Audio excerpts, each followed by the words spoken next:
All right, let's get started. This is what we'll get, so we'll get started. All right. In the PDF, page 295. 1768, Fort Stanwix Treaty.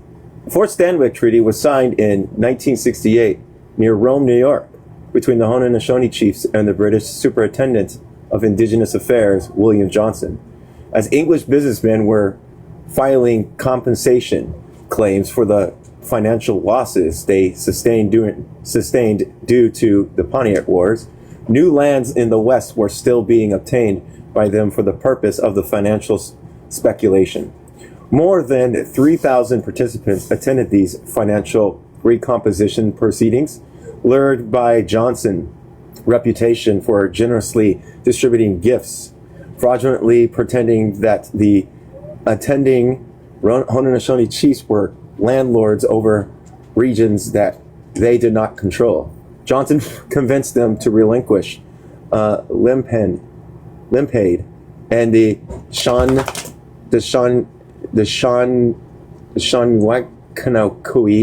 Shawnee lands in Ohio and Kentucky, pushing the boundaries for colonization set by the 1763 Royal Proclamation further west to the Ohio River. Although individuals from each of the five nations had signed the treaty, the Haudenosaunee Confederacy refused to ratify it, and the indigenous inhabitants of concerned regions never recognized its validity. 1773, Boston Tea Party. Disguised as Haudenosaunee warriors, wearing war paint and feathers and chanting war whoops, American patriots and members of the Sons of Liberty dumped tea in the Boston Harbor on December 16th, 1773, and events later considered by many historians to be the beginning of an American Revolution. Proceeding from these lands, transfers of agriculturally modernized Iroquois societies and making it competitive in the colonial world, even if it involves acculturation.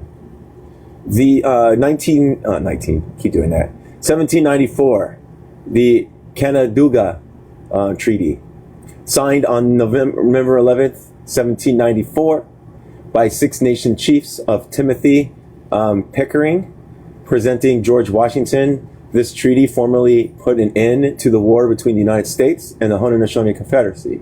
The treaty acknowledged the sovereignty of the Oneida,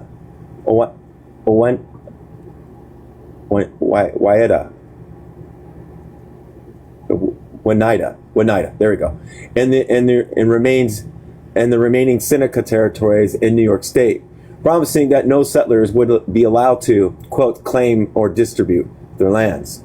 However, the provisions of this treaty would largely be ignored by the following American governments, and the encroachment of settlers into Haudenosaunee territory would progress steadily throughout the 19th century. 1794. Who else is in here? I don't know who I don't know who that person is. 1794, Northwest Indigenous Wars and Jay Treaty, signed in November 1794 between the British Crown and the United States of America. The Treaty of Amity, Commerce and Navigation, commonly called the Jay Treaty, stated that the indigenous peoples whose territories straddled the newly designated border between Canada and the United States of America could cross it freely, and could live or conduct trade on either side of the border without being subject to tariffs and border controls.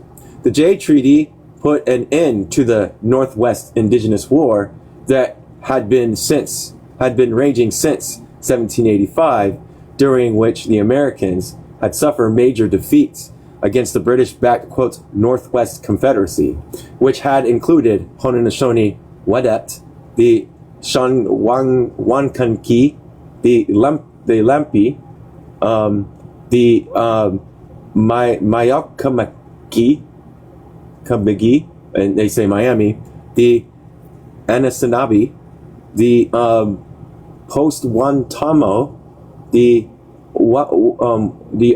Odaowa, the Ojibwa, and other indigenous groups until it was defeated by the American general, quote, Mad Anthony, Wayne's Legion of the United States during the Battle of Fallen Timbers in 1794. 1796, Seven Nations of Canada. Although there is no document record of its existence before the mid-18th century, the transnational coalition of indigenous villages in the St. Lawrence River Valley, known as the Seven Nations of Canada, or the Tassataga, or the Ganwettasakagi, or Seven Lands, may have taken shape at the turn of the 17th and the 18th century. The alliance included the Haudenosaunee territories, the Akwesasne, the Ganahasastiki, and the Hananakwi, and the Osowagajachi.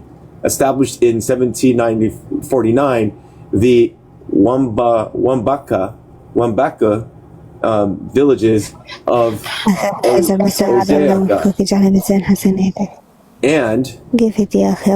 and the Wolinkan and the Wadets village of Lorette.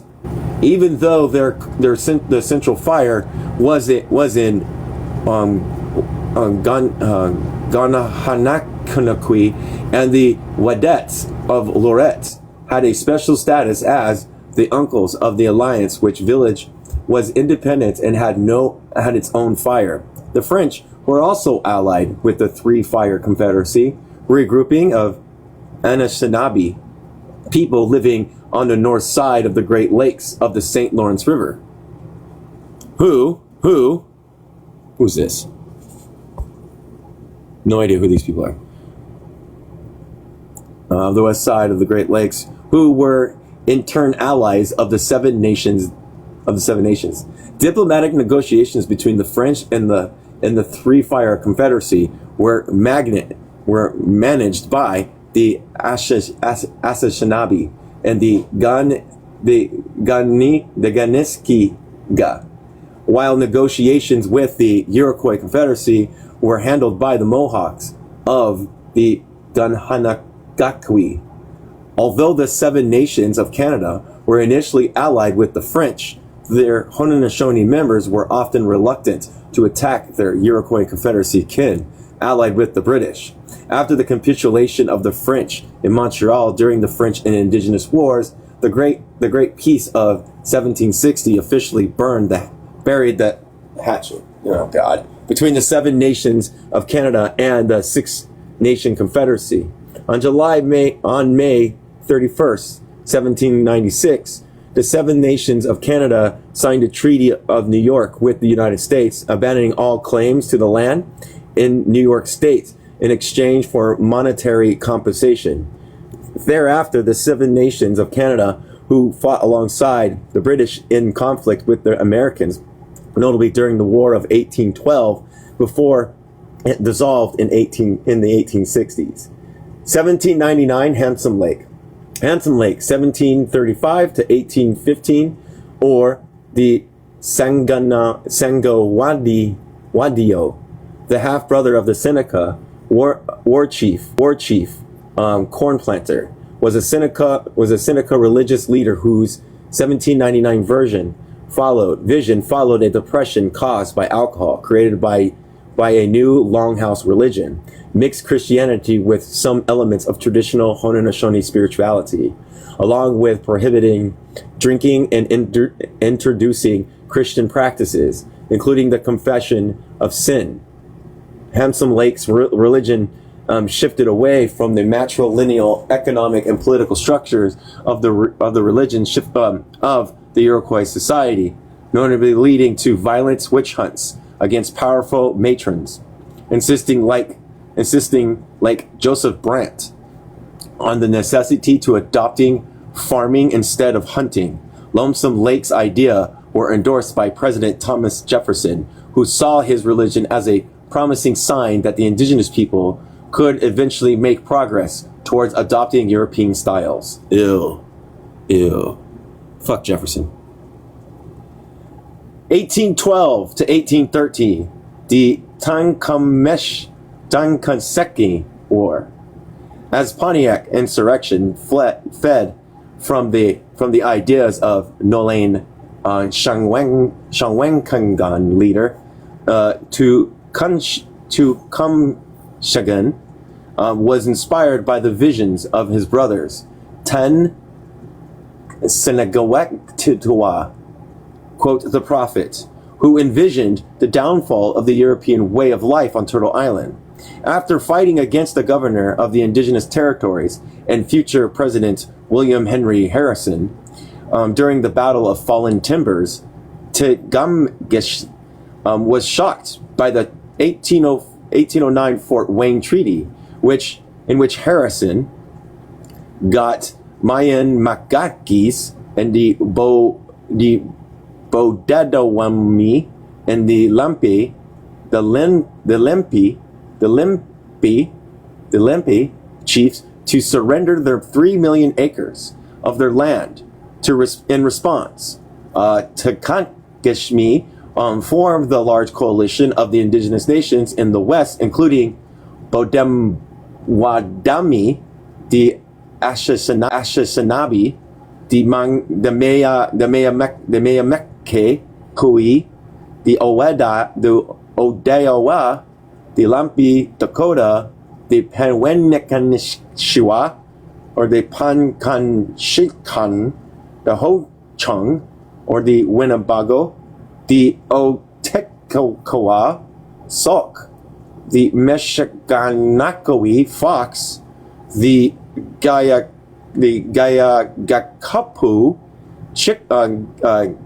Kikapu, the Waeta Heron, the Mansektawa, Mimo Mamis, and the Haudenosaunee warriors to drive the Americans out of the region.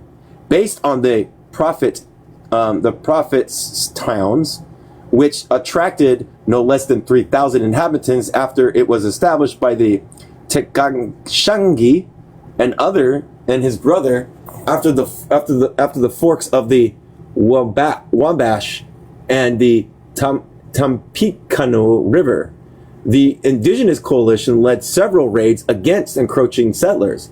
The Tangkamshangam also traveled south to exhort the Creek, called Red Sticks, in interference to their own foot-long war clubs, to resist against the young Georgia state.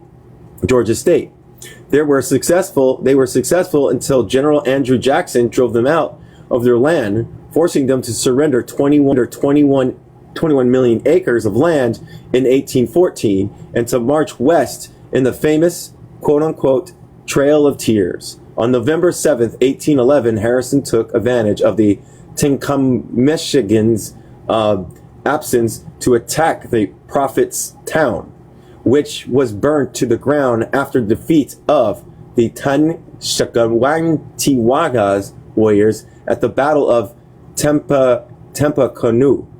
The Tecumseh, I can't say these words, would continue fighting the Americans by joining the British during the War of 1812 until dying in 1813 during the Battle of the Thames, as the Americans took back control of Detroit from the British forces. Sorry about everybody for screwing up the words, but I'm doing the best I can. 1812 to 1815, the War of 1812. As the British were busy fighting Napoleon in Europe, the United States declared war on Great Britain, endeavoring to invade Canada. Most Haudenosaunee living in Canada were compelled to abandon their neutrality to defend their lands against the American invasion. Mohawk warriors notably played an important role during the Battle of Chagagua in 1813, repelling the much larger American forces marching towards Montreal.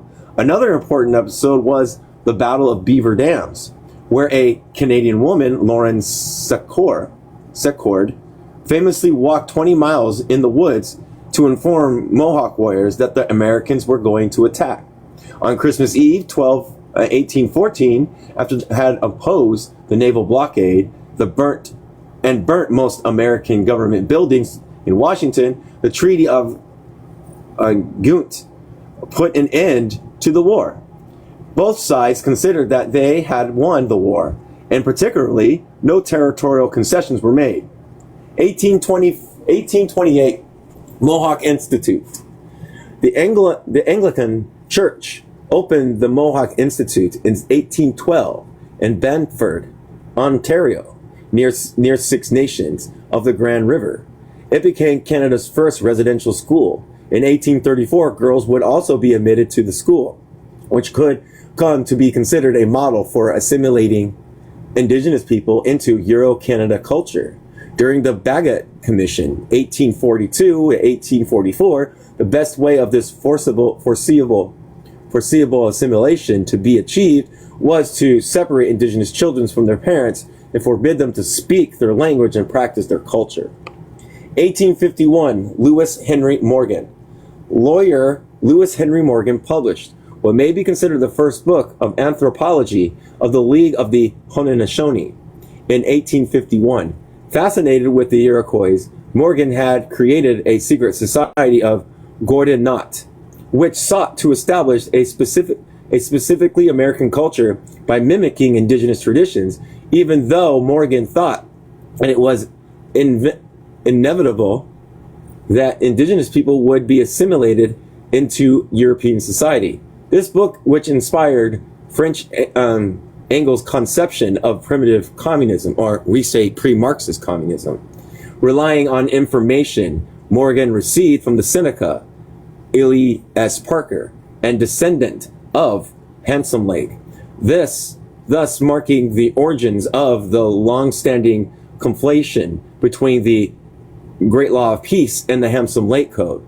At the time, Ely S. Parker and his Seneca people were struggling against the Ogden Land Company, which was pushing to acquire their land by corrupting hand-picked chiefs.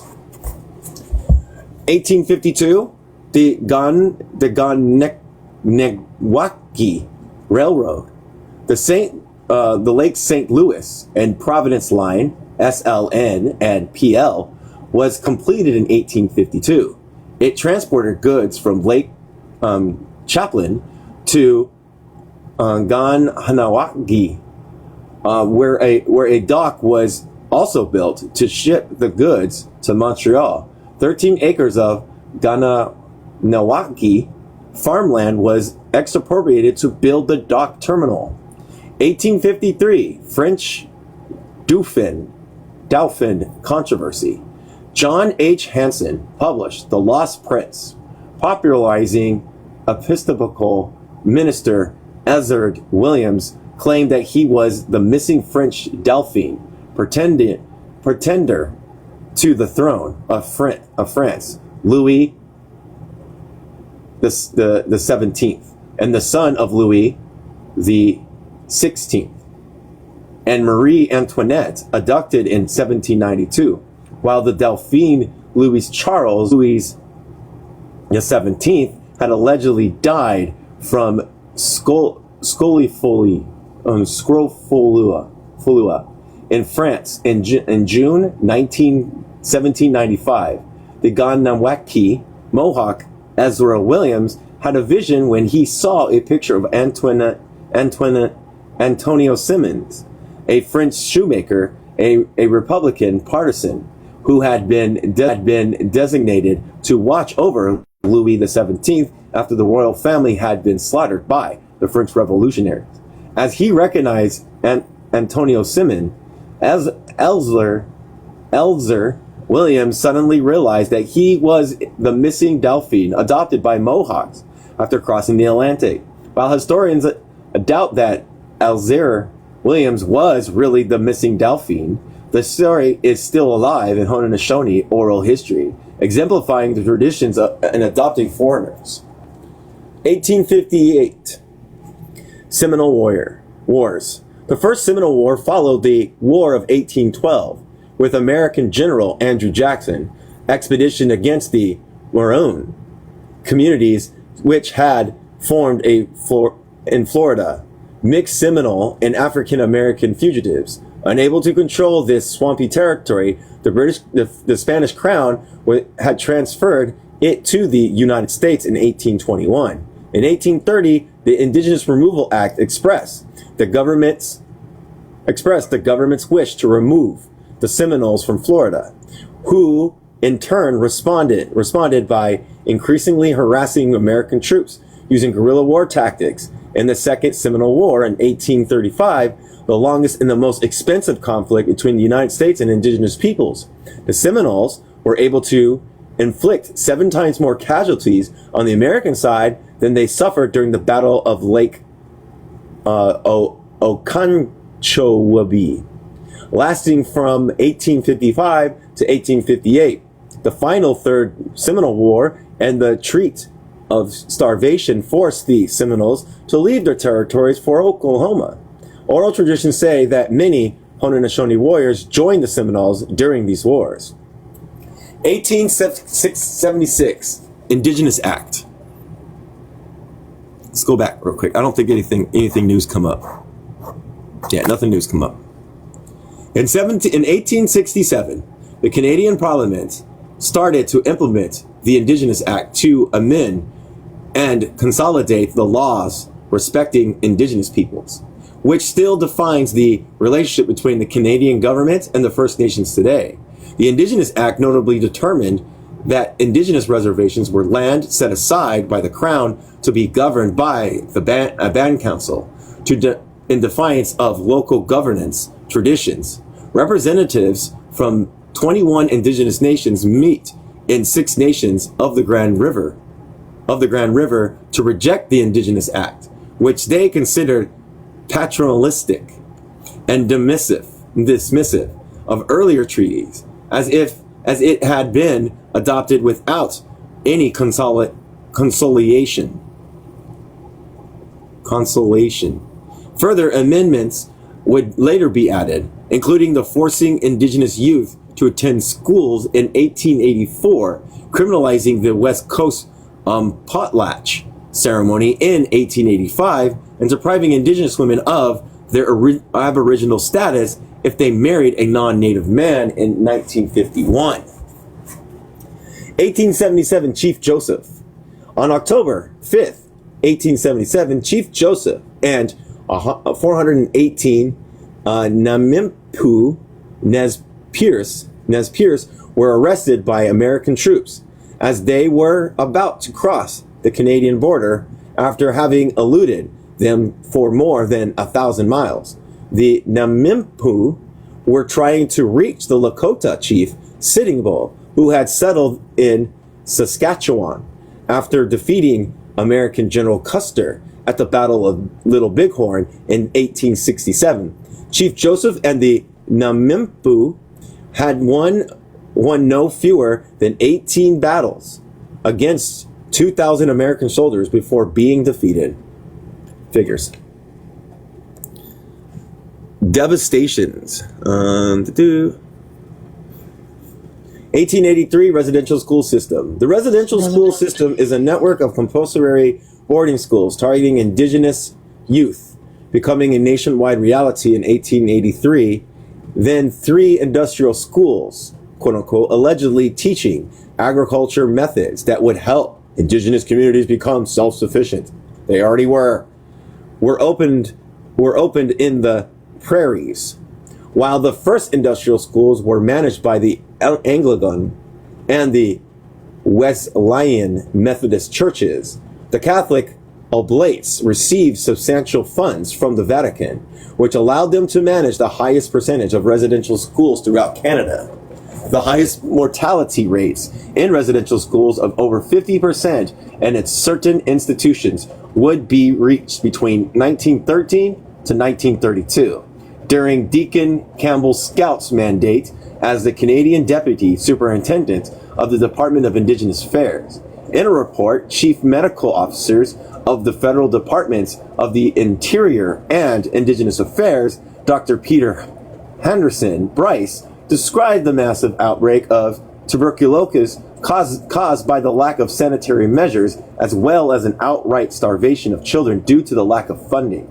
It was deliberately ignored by the government. The last residential school was officially closed in 1996, leaving a century of child abuse and intergenerational trauma in its wake. In 2015, the Truth of Reconciliation Commission declared that by separating children from their families to eradicate indigenous traditions, the residential school system had committed cultural genocide, quote unquote. Yet in the summer of 2021, the discovery of 215 unmarked graves in the grounds next to the residential school in Taiklups, thank you, et on Singwepen territory, Kamloops, British Columbia, following by thousands of other unmarked graves being found across the country, showing that genocide was not merely culture, but outright physical as well. Hey, Two-Spirit, welcome up. 1884, Nile Expedition. Isn't that number wrong, Two-Spirit? Yes, isn't there still... The number has... You got to remember when this book was written, the number has increased by a lot. So. Yeah, but the last residential school ended much later than 1993. They're not even ended, because they still exist. So they just renamed them. Instead of them calling them residential schools, they call them different things now.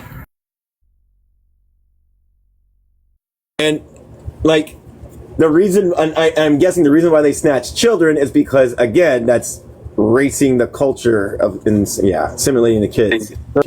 Correct. Yeah. 1884 Nile Expedition. 56 Haudenosaunee and other indigenous people were hired by British Army to pilot the boats that would bring the British Expeditionary Force up the Nile to Sudan and evacuate their allies as Muhammad Amin's rebellion took control of the country. The Kenyakinakoe Mohawks were particularly famous for their boating skills, as they were used to navigating vessels through the dangerous Lanchin Rapids.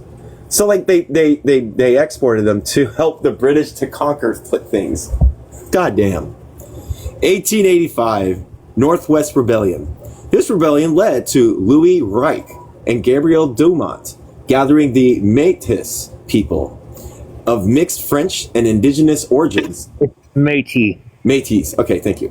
Métis people of mixed French and indigenous origins living in the Canadian prairies. Settlements of Red River. Canada had just become independent from Great Britain through the 1867 British North American Act, purchasing the Northwest Territories known as the Rupert's Land by the Hudson Bay Company. Lewis Ryle and the Red River Métis reacted against Canada's planned encroachment into the Northwest Territory by declaring its independence during an uprising in 1869. Exiled in the United States after the uprising failed, Louis Ryle, known enlightened by Christian mysticism, was invited by his partisans to come back to the Saskatchewan in 1884 to establish a provisional government, transported by the brand new Trans-Canadian Railroad. 900 Canadian government troops quelled the rebellion. Despite winning the Battle of Fish Creek, against all odds, the Canadian troops outnumbered the Métis 4-1. In April 24th, 1885, the insurgents were finally defeated in the Battle of Batoche. In May 15th, 1885, Louis Ryle was convicted of treason and hung. The Haudenosaunee oral tradition remembers that some of their warriors had been sent to Saskatchewan to crush the rebellion, but had changed sides when they understood that was what was going on. Fighting alongside the Métis, many remained in the region and are currently fighting to be recognized as Haudenosaunee tribe, as a Haudenosaunee tribe. Simultaneously with the Métis uprising, the Cree and the Assinabone people, Assiniboine peoples of Saskatchewan were facing starvation as the bison population on which they relied for survival dwindled due to overkilling by the settlers. Led by Chiefs Poundmaker and Big Bear, they launched a series of raids against Hudson Bay Company posts, settlers' towns, and army posts. On April 15th, 1885, 200 Cree warriors raided Fort Pitt, forcing the garrison commander to capitulate. On May 2nd, 1885, they repeated the exploit at the Battle of Kootenay, forcing the Canadian troops to retreat when their Gatling gun proved ineffective. Yes, but lacking ammunition after the Métis' defeat, the Cree and the Assiniboine were forced to surrender. On July 2nd, 1885, 8 warriors were hung in Canada's largest mass hanging. Oh, man. 1887, the Walbeck Survey. When some Hanawanaki residents concerned with the encroachment of settlers on their land asked Canadian authorities to conduct a survey to determine the exact boundaries of their territory. The Department of Indigenous Affairs took advantage of the situation to launch a thorough survey of the land parcel, not only around but also inside Ganawanaki, paralleling the famous Dawes Act, which was passed in the United States at that same year. To allow the government to break up indigenous land, the idea was to associate land with individual owners and circumvent traditional Mohawk tenure policies. In September 1887, Walbeck's surveying work was interrupted by a group of Mohawks, including Thiritha Peter Domi, who obstructed the work, destroyed survey markers and pockets. Such movements of resistance helped us to understand why today more than 50% of Ganawanaki territory still has multiplied owners in defiance of Western nations of individual land ownership. So they fucked with them. Oh my God. 1890, Wounded Knee. On December 29th, 1890, nearly 300 Lakota people were massacred by the U.S. Army in Wounded Knee, as the buffalo population on which the indigenous people of the prairie survived were decimated during the second half of the 19th century.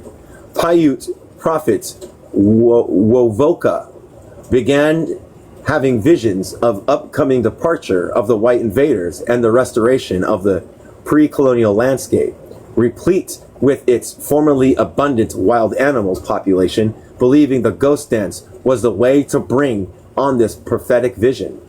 As news spread, the ghost dance became immensely popular among the Lakota people.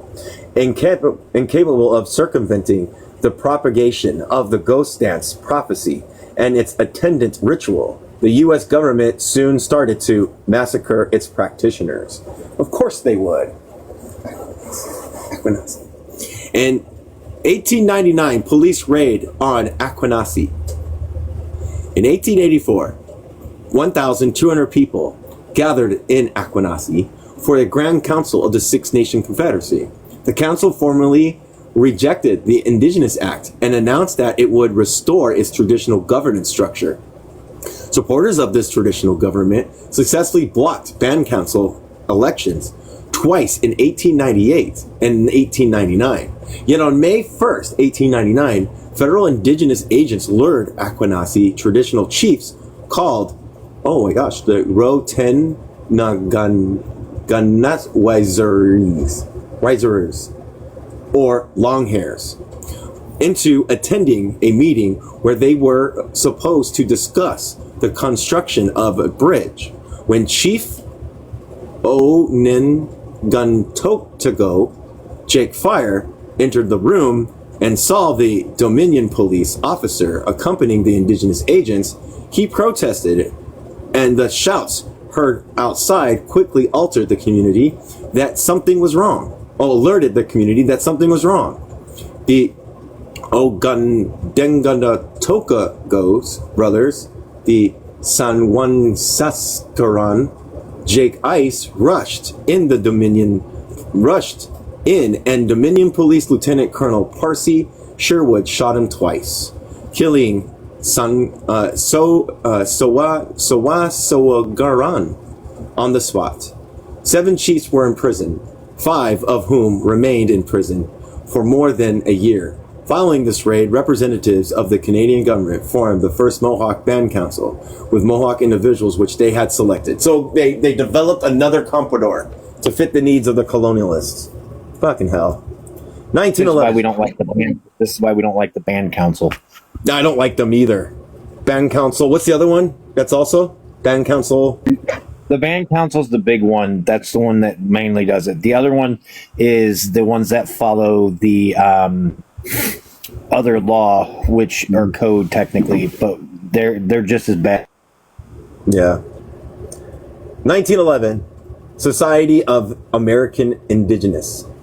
Established in 1911, the Society of American Indigenous Peoples was among the first pan-indigenous organization, gathering natives, right activists, and professionals from various fields, including lawyers, anthropologists, physicians, and politicians.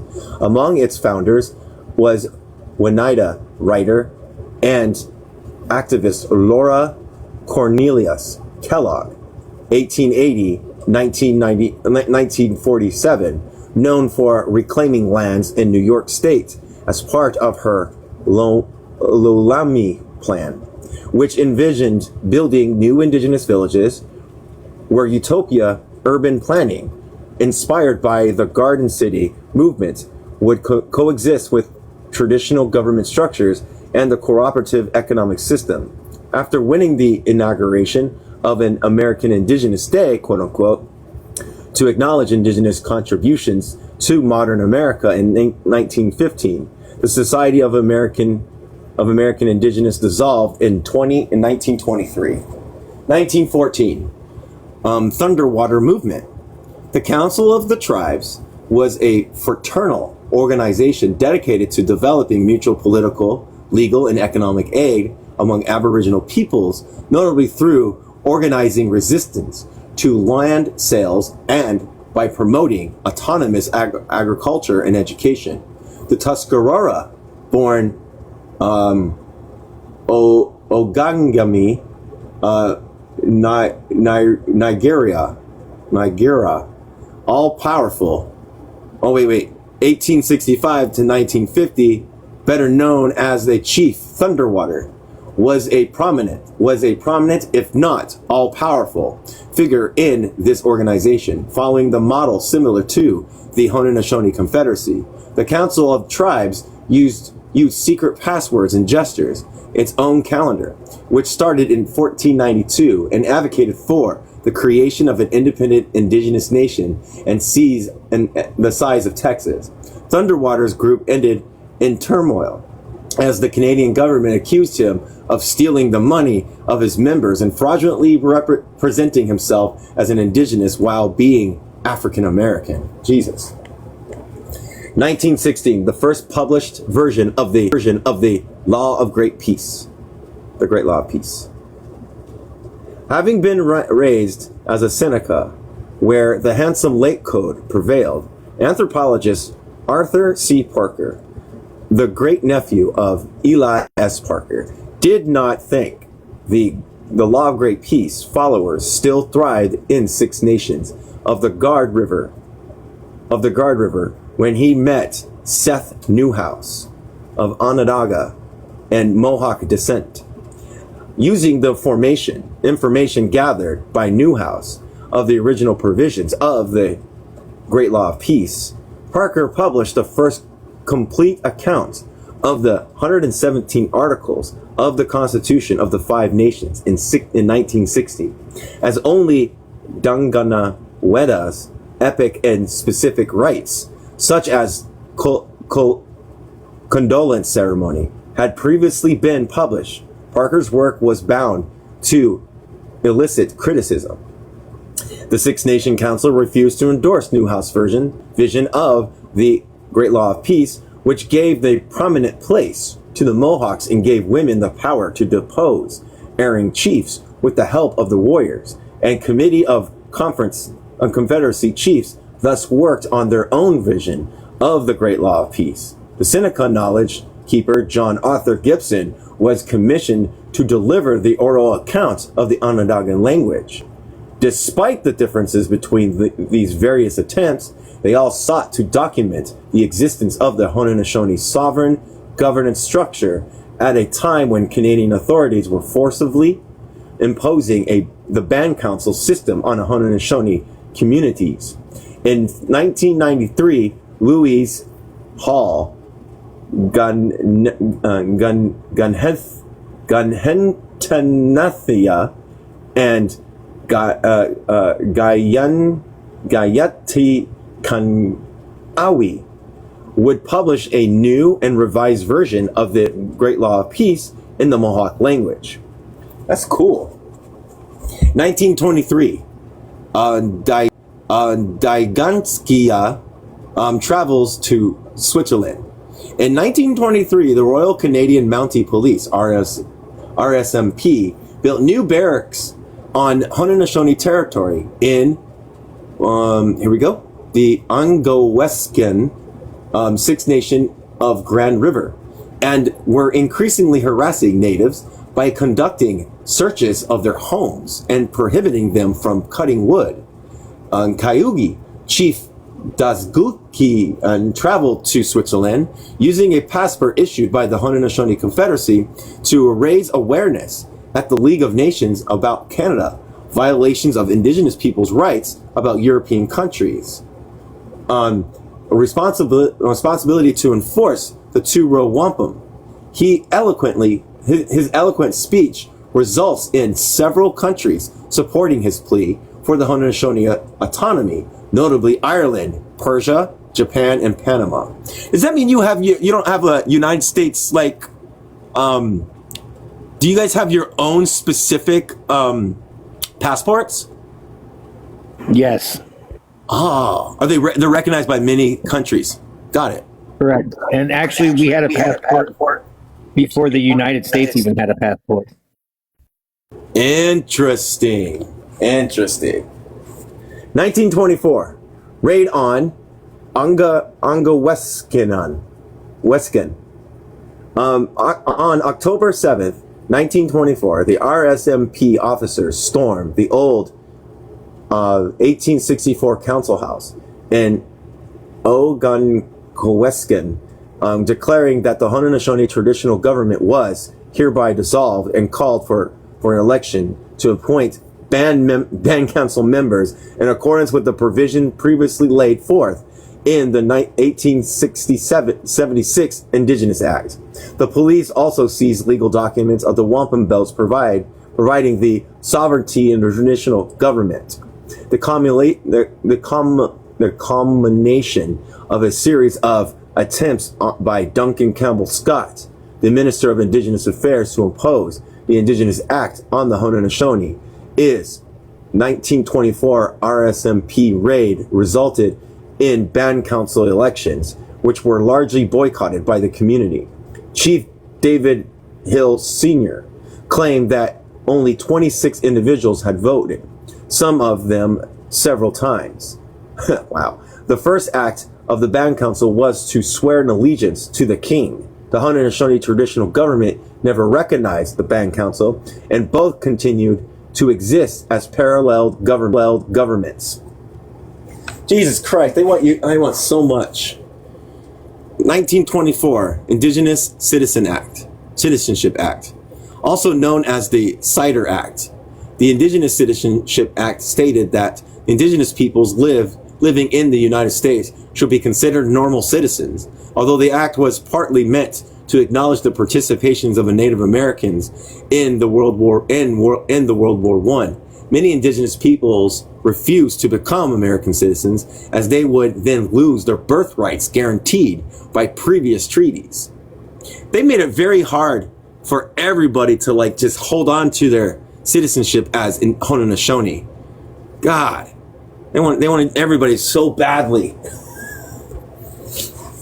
Oh my God. 1929 border crossing victory. In the Cayuga, Renier was denied re-entry into Canada in 1925.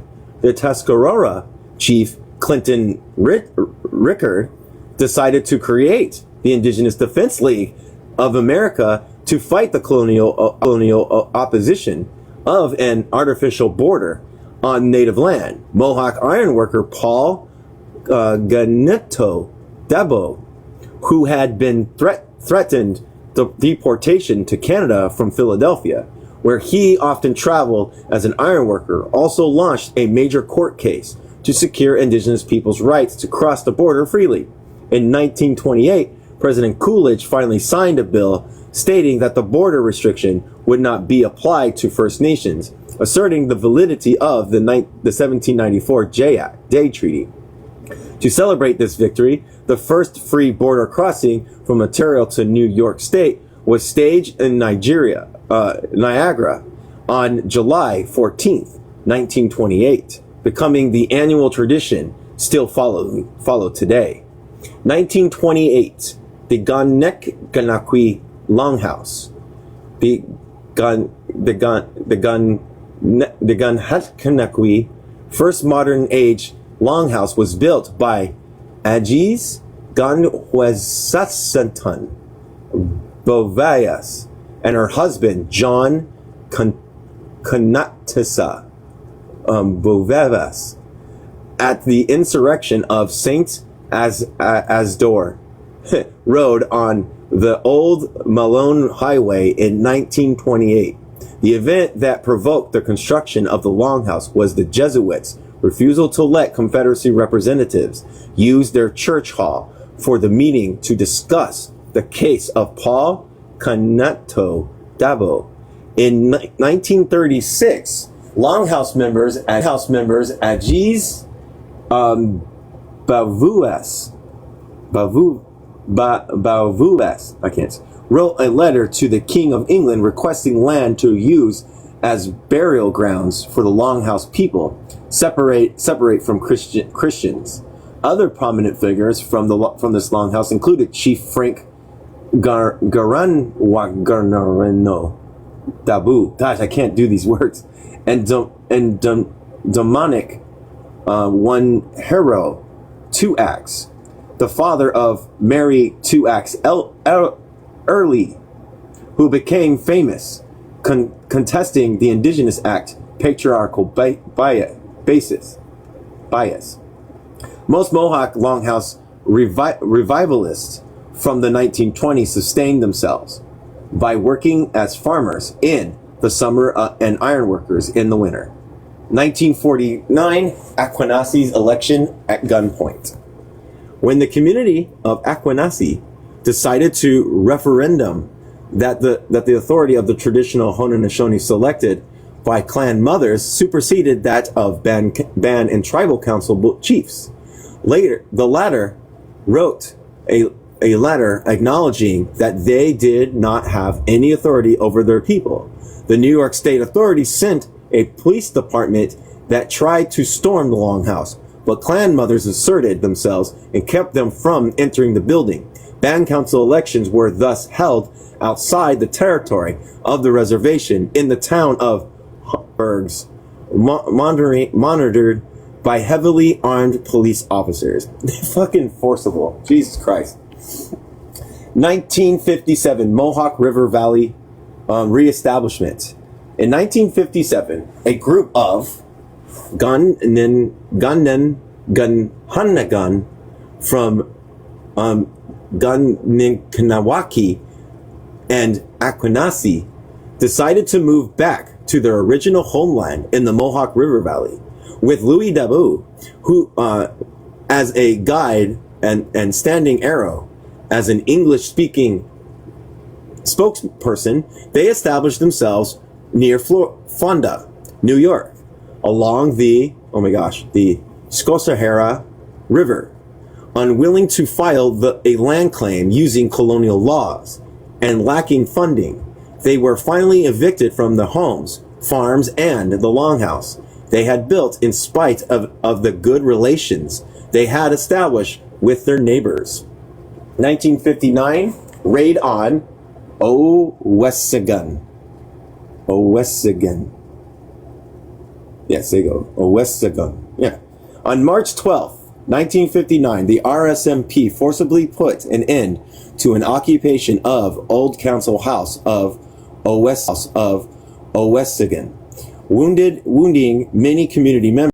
Had been in support of the legitimacy of the traditional Haudenosaunee Joseph and Irving Logan, with more than 1,000 community members accompanying Ronira Josie Logan Sr. as he nailed this proclamation to the council house door, calling for the reinstatement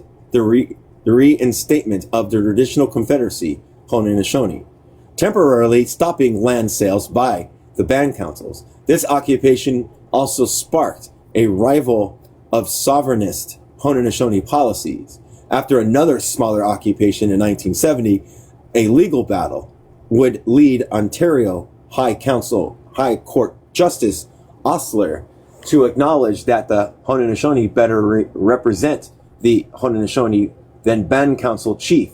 By Osler's judgment was overturned on appeal, and the building was only officially returned to the Confederacy in 2007. 1959 St. Lawrence Seaway, built at the cost of 240 million Canadian dollars by 22,000 workers. The 2,300 mile long St. Lawrence Seaway was completed in 1959. The Anganaquin Louis Dabu famously resisted the construction of the Seaway, refusing to leave his home until almost every inch of the territory around his home was dug up and overturned to make room for the Seaway's path. In compensation for the 1,262 acres of prime farmland it had lost, along with its access to river, the Nakaqui, initially received no more than $3,000. The compensation would be changed to $1.5 million in 1973. Although most of this money was earmarked as aesthetic and landscaping work that took place around the Seaway, Aquanacy was also deeply affected by the Seaway, which included the construction of the Mosanders power dam over the long salt rapids upstream of the village. In addition to flooding 15,000 acres in traditional Mohawk land, including 10 islands belonging to Aquanacy, to allow large vessels to pass through the Seaway. The dam also attracted a number of highly polluting factories to the area, including General Motors, Reynolds Metals, and the Aluminum Company of America. 1960, Niagara project, power project. Is Nigeria? I don't know. On March 7th, 1960, the Supreme Court authorized the New York Power Authority. Niagara. By the way. Oh my gosh, you scared me a little bit. You're good. It's Niagara. Thank you. I think I'm trying too hard. On March 7th, 1960, the Supreme Court authorized the New York Power Authority, NYPA, to expropriate 550 acres of the Tuscarora reservation land, which it would flood by building new power dams. And famous urban planners Robert Moses, known for installing low bridges on the New York parkways to bar poor and racialized population from accessing state parks by public transit, designed the dams, which were installed on two creeks, both of which had previously provided the Tuscarora with fresh water. A lasting water crisis resulted for the Tuscarora, whose wells remain poisoned with lead and bacteria to this day, even though they live next to the Great Lakes, which contain 1/3 of the world's freshwater supply. Interesting. 1965, the Kanzua Dam. Gosh, the dams are the worst enemies, besides the pipelines and shit like that. Yeah. Completed in 1965 by the United States Corps of Engineers, the Kanzua Dam flooded 10,000 acres of fertile land belonging to the Allegheny Seneca, who lost nearly 1/3 of their territory despite the delays caused by the legal measures taken by the Seneca, as well as a public campaign which garnered popular support, including Johnny Cash songs, quote, "As long as the grassland shall grow," end quote. The dam was constructed and 600 Senecas lost their homes. God damn. 1965 protests of Parliament Hill. On June 22nd, 1965, while Canadian members of Parliament were debating a bill intended to create an Indigenous Claim Commission, Haudenosaunee protesters, including I'm going to say it's Louis Hall, Garanar Ganachki, okay, held a protest outside the building to remind members of Parliament of their treaty obligation under the 1763 Royal Proclamation. 1968, Aquanassy International Bridge blockade.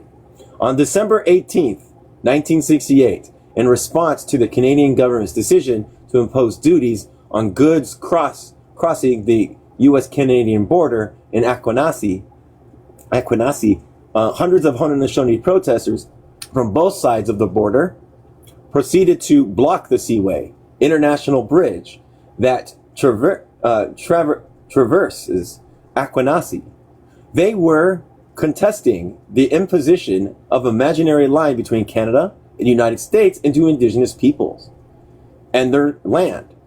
After a long cold day of blockade traffic, the skirmishes with police officers from nearby Cornwall, 48 protesters were arrested, including Louis Hall and Teguran Tekinen. The Canadian government was forced to grant duty-free status to Haudenosaunee people the following year.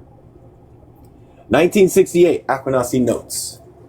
In 1968, Rораgun Kunwats, an ex-Indigenous Affairs agent who changed allegiances and was adopted as a member of the Mohawk community of Aquanassy, along with Aturunatagan and other Aquanassy traditional people, published the first issue of the journal Aquanassy Notes, distributed by mail by members of the community. This publication soon became the world's most important journal on Indigenous struggles and issues, reaching a circulation of 74,000 in the mid-1970s after changing its editorial committee and publishing books including Basic Calls of Consciousness. 1977, Aquanassy Notes released its last issue in 1991. They need it back, unless they made it to something different.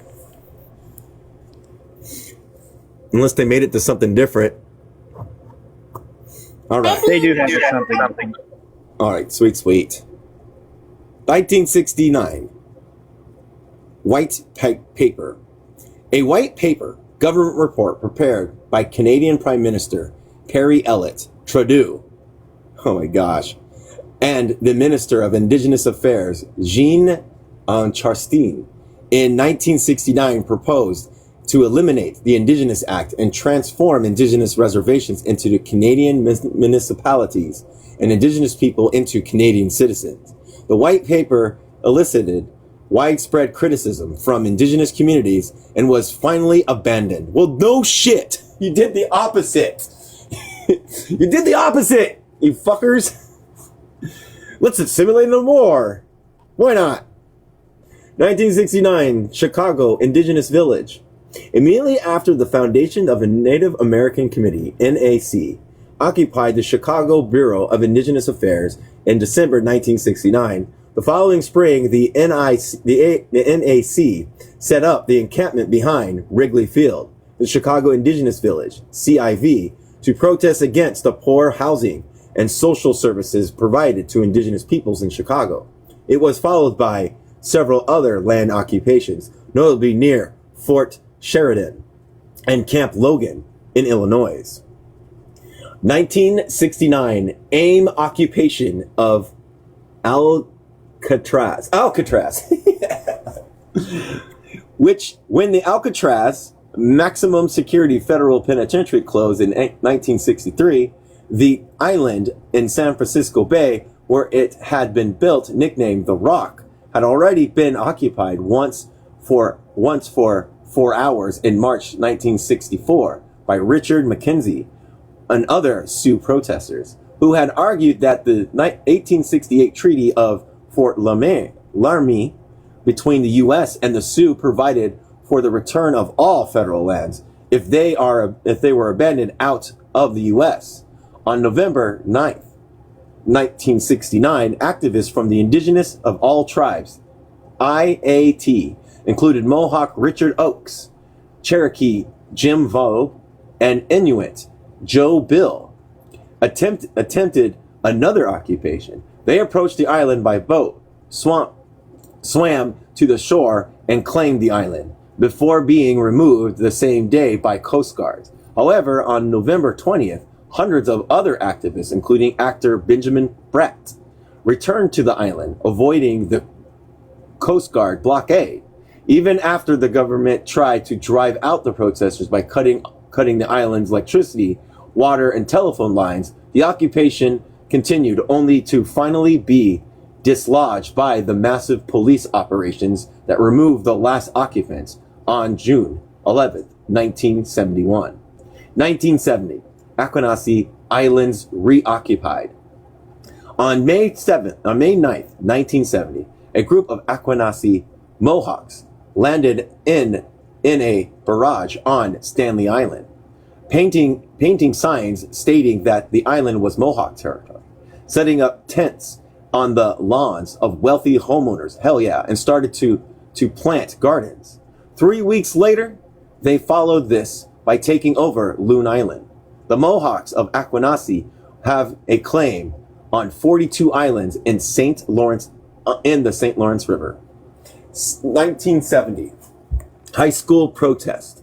In March 1970, Mohawk students staged a sit-in at and a walkout from Howard S. Billings Regional High School in Chaganua near Ganhanakanawi to protest the absence of any instructions on their own cultures and language in the school curriculum.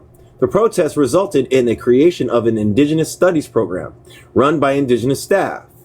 8 years later, in 1978, this same high school experienced another round of protests from its Mohawk students, this time to impose a passage of Bill 101 in Quebec, which required Mohawk parents to apply for certificates to have their children use a language other than French in school. The Gunniwaki community decided in a referendum that they would establish their own high school on their territory. On September 6, 1978, around 300 Mohawk students walked out of the Chaganua High School and solemnly marched towards the new school that was opened for them in Ganhanakwi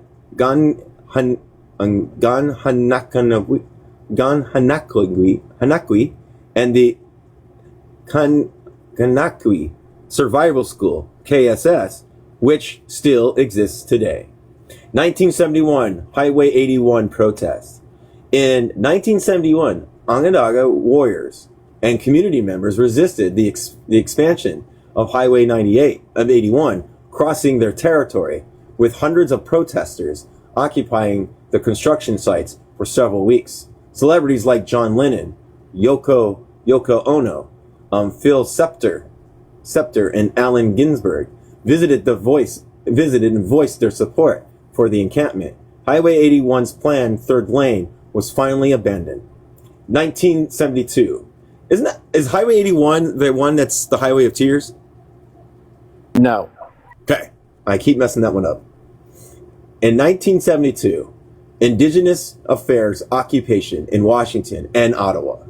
On November 3rd, 1972, as a Canadian Minister of Indigenous Affairs, offices in Ottawa were being occupied by Mohawk warriors.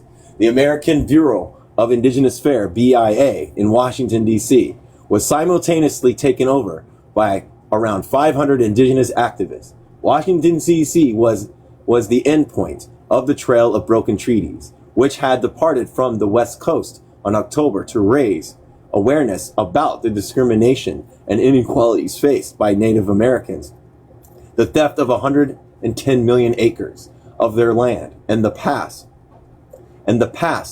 of ongoing violations of treaty agreements. The occupation of the BIA lasted for 7 days before the lack of provisions convinced the protesters to leave the building, which was considerably damaged. As he was trying to re-elect when the occupation was gone on, Richard Nixon adopted a surprisingly favorable attitude towards Indigenous people's rights to self-governance. Weird. 1972, doing great. Protest against the highway in Inakui.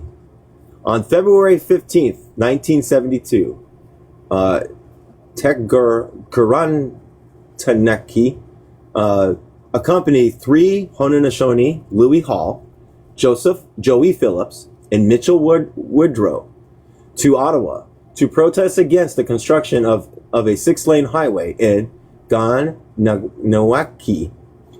And in an interview, Louis Hall warned that if the Mohawks' demands were not respected, quote, "we can no longer control our young people like we used to," end quote. 1973, Wounded Knee. On February 27th, 1973, 200 Ogallala Sioux, an activist affiliated with the American Indigenous Movement, AIM, occupied the site of Wounded Knee on the Pine Ridge Indigenous Reservation in South Dakota. They were protesting against Pine Ridge Tribal Council Chief Dick Wilson reign of terror and his violent persecution of his political opponents, including many traditionals. In the response, within a few hours, more than 2,000 FBI agents, United States Marshals, and other police forces equipped with military-grade weapons, tanks, and helicopters besieged the town. The siege lasted until May 8th, with 2 indigenous activists killed by police gunfire. Yet the bloodiest phase of this battle would happen after the police left, as an estimated 60 Native activists were killed in the aftermath of the occupation, allegedly assassinated by Dick Wilson's personal paramilitary forces and the so-called Goon Guards of the Ogallala Nation Squad. Previously, on December 29th, 1890, Wounded Knee had also been the site of one of the largest massacres of American history, when nearly 300 Lakota people had been murdered by soldiers of the U.S. Army. 1973, the Kanganawaki evictions. I'm trying. In September 1973, following the resolution from the Longhouse, the Warrior Society asked the non-Indigenous people living in Gannawaganski without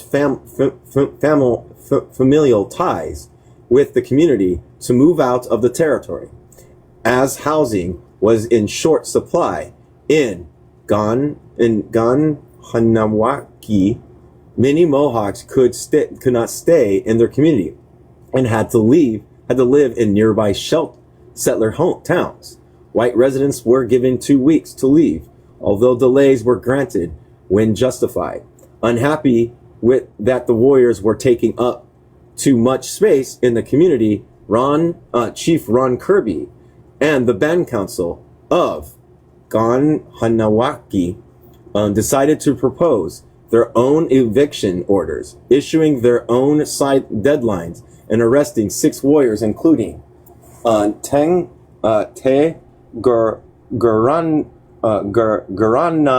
Tagangi and Louis Hall, contesting the jurisdictions of Quebec's provincial courts and addressing events that took place on Haudenosaunee land.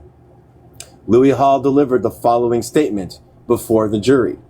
The defendants hereby declare the events in question to have occurred on the land under the title of the Six Nation Confederacy, and as such, the provisional court does not have the jurisdiction to try the case. The Six Nation Confederacy never gave up its nationhood and has treaties with both England and the United States guaranteeing such status. Therefore, they have the right to try cases in their own courts, and this right has been exercised by the Gannawaganski branch of the Six Nation Confederacy. Anyone wishing to start legal action against a member of the Confederacy must appeal to the Confederacy Court. In October, only one white family still refused to leave on Gannawaganski. Thus, the warriors intervened to force them to leave and occupied their house. Quebec police, the Sûreté de Québec SQ, arrived at the scene and a fight broke out. The house was burnt down during the fight and many warriors were arrested. In response, hundreds of Gannawaganski residents surrounded the police station and a riot erupted, with 3 police cruisers being overturned. The warriors, armed with rifles, then took refuge in the longhouse. Where they were besieged by 150 SQ police for a week before the police agreed to withdraw, provided that the agitators from the American Indigenous movement, who had come in numbers to support the Mohawk warriors in Gannawaganski, promised to go home. All right, here we go. 1974, Gannawaganski.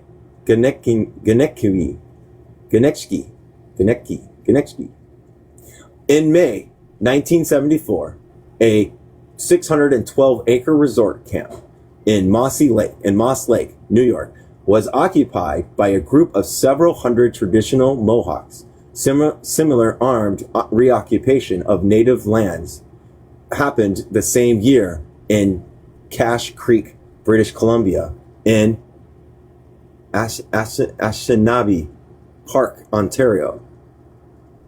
Anishinaabe Park, Ontario. 1974, Native Peoples Caravan. Organized by members of the Toronto Warrior Society, the Ojibwa Warrior Society of Gunera, and Regina Warrior Society, Cree activist Vernon Harper and Pauline Shirt. The Native Peoples Caravan traversed Canada from coast to coast to raise awareness about the mainstream of Indigenous peoples and the necessity of respecting treaty rights. Starting in Vancouver, the caravan gradually gathered 200 protesters before it ended on Parliament Hill in Ottawa on September 30th, 1974. Some protesters occupied an abandoned warehouse nearby the Victoria Island and stayed there until 1975. 1976, Grand Council dehorning. The Onondaga Grand Council Constitution was put to a test when the Angaraner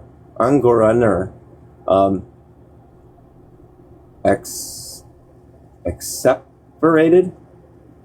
Let me make sure. I don't know this word. I'm gonna look at this word, everybody.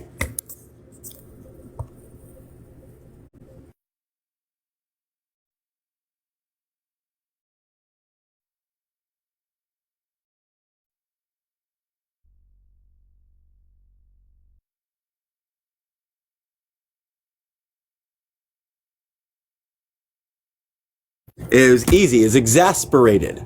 Exasperated by the behaviors of the Rouanier, who had called the band council police on young Longhouse people proceeding to apply wampum 40 grade peace to have him deposed. According to this article, the Women's Fire can depose erring chiefs by asking the Warrior Society to physically remove him in the Longhouse if he refused to change. This procedure is called dehorning, as the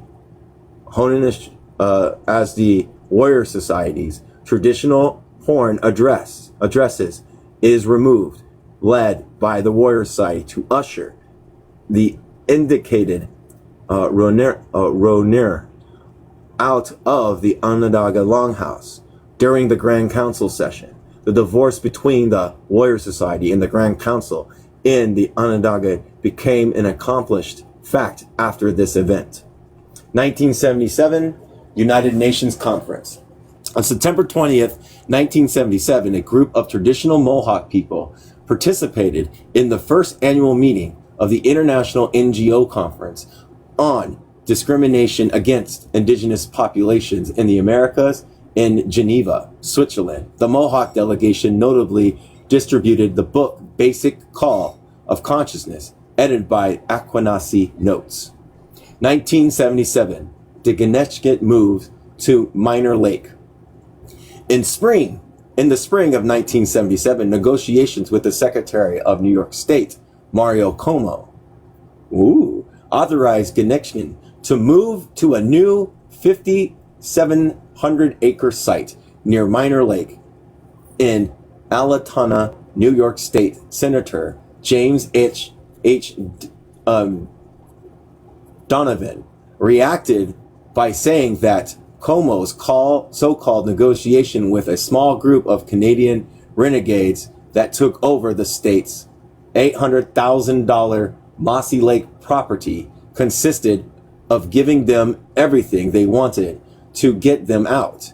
Ganechkin's spokesman, Louis Hall, said, quote, "We think that the state's objective was to have our community move away from the controversial Moss Lake site. Sorry, I don't know why I say Mossy all the time. Their main stumbling block was that they wanted to relocate us somewhere, anywhere, in a legal sort of way. Mario Cuomo, on the other hand, declared, quote, "We disengaged them from the hostile situation. We seized the continuous flaunting of our laws, and we reduced the possibility of violence. And what were the alternatives? I don't believe that the indigenous peoples should have been killed." Ganechkin completed the move to Minor Lake on August 2nd, 1978. 1978, the Ganhanakongui Survival School. Again, forgive me everybody for messing up these words. I'm trying. Thanks to the efforts of the Mohawk teachers and activists, many of whom worked on the volunteer basis, the Ganhanakongui Survival School opened its doors in September 7th, 1978. The previous day, approximately 300 Mohawk students had marched from Chaganua to Ganhanawakini, where they would now receive their education in Mohawk language from grade 7 to grade 11. I bet that was so much fun. But that was good. In 1979, David Cross killing. In October 20th, 1979, 28-year-old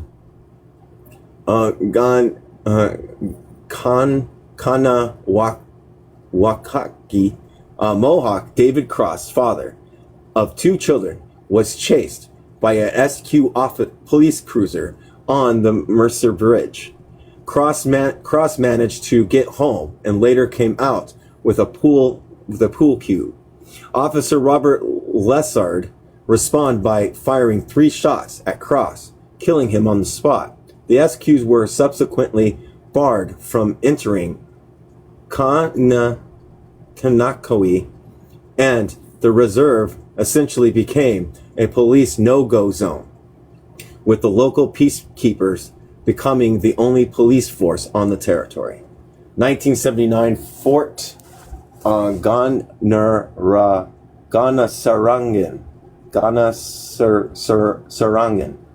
On May 22nd, 1979, Ganasarangan and his friend Joe Swamp caught a group of people cutting trees on his Asquanasi property at Roquette Point and proceeded to confiscate their equipment. Narasagan discovered that they were part of the federally funded Young Adult Conservation Corps, and that their work was part of a larger project to build a fence around Aquanasi and to delineate its boundaries as land claims were under discussion. Shortly after, the Aquanasi police and the New York State Police attempted to arrest Ganarasaragan on the larceny warrant. Given the threat to its sovereignty with the arrest of Ganarsarangan and condoled Ranera, the Haudenosaunee Grand Council called an emergency meeting in Aquanasi and decided to use Ganasarangan's property as the headquarters for the traditionals. On May 29th, several hundred unarmed traditionals took to the streets to protest the Aquanasi Police Submission to the law of New York State, and then occupied the tribal council offices, while 5 longhouse chiefs officially requested the disarming of the tribal council police force. The ensuing negotiations with the federal government failed, as a country district attorney, Joseph J. Ryan, refused to drop the charges held against Ganasarangan, calling the Mohawk people, quote, a bunch of animals, end quote. Sorry. Meanwhile, the Ganasarangan and Joe Swamp missed their arraignment, refusing to submit to the foreign laws of New York State.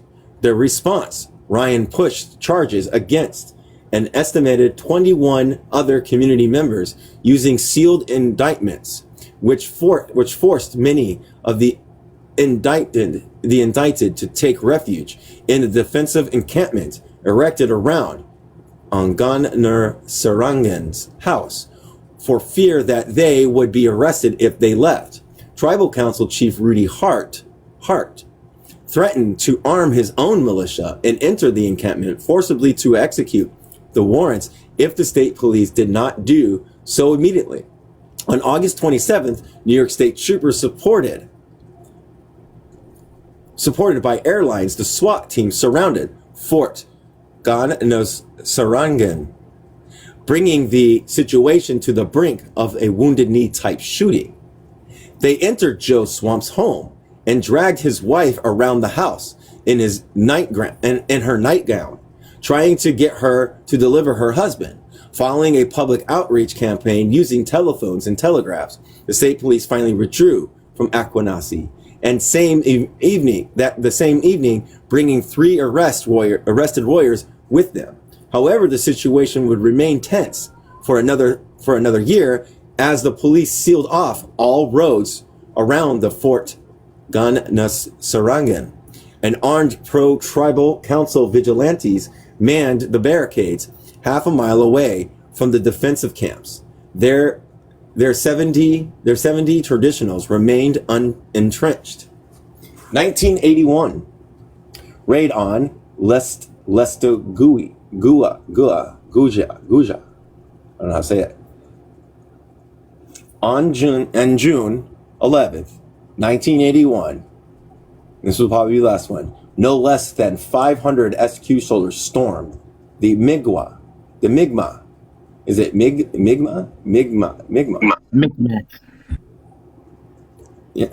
Community of Linstingu to stop community members from fishing salmon in the Restaguchi River, injuring and arresting a dozen of community members.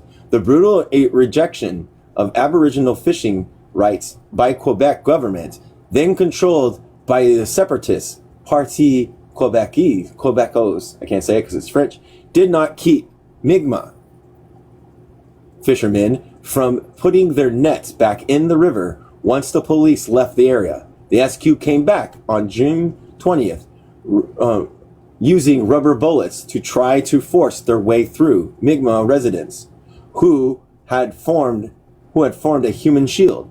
The police were incapable of entering Landisque, and the Quebec government lost their wager as they forced to acknowledge Mi'kmaq's fishing rights. In the following years, Linstingu adopted its own fishing law. In 1993, during the standoff of Restigouche. In 1981, the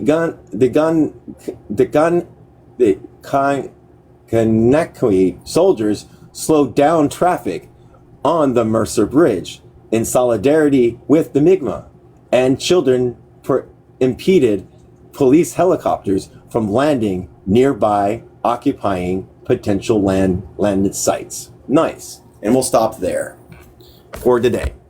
And we are stopping on 320. 320. These are lots of, we're going through a lot of history, and we're going all the way up. These are important histories. It seems like a lot of you are just like, we're just like, you know what? We're going to do it ourselves. Fuck you. We're doing all this shit. And we're going to win. That's pretty much what it comes down to. Yeah. I was like, we're going to take our lands. Fuck you. Was this it? I don't know if this was it. What did I stop at? 320. Okay. I'm going to look ahead. 320. Yeah.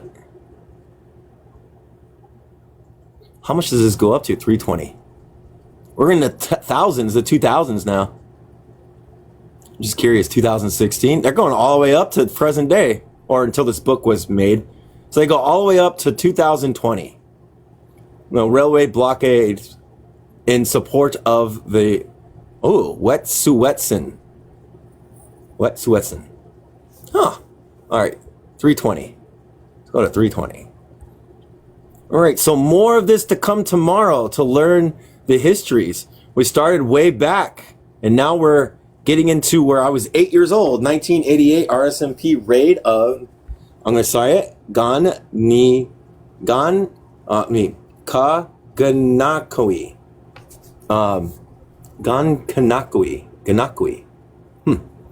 That's going to be fun. All right. Does anybody have anything they would like to add? Not really, but thank you for reading. Yeah. Do you guys have anything planned tonight?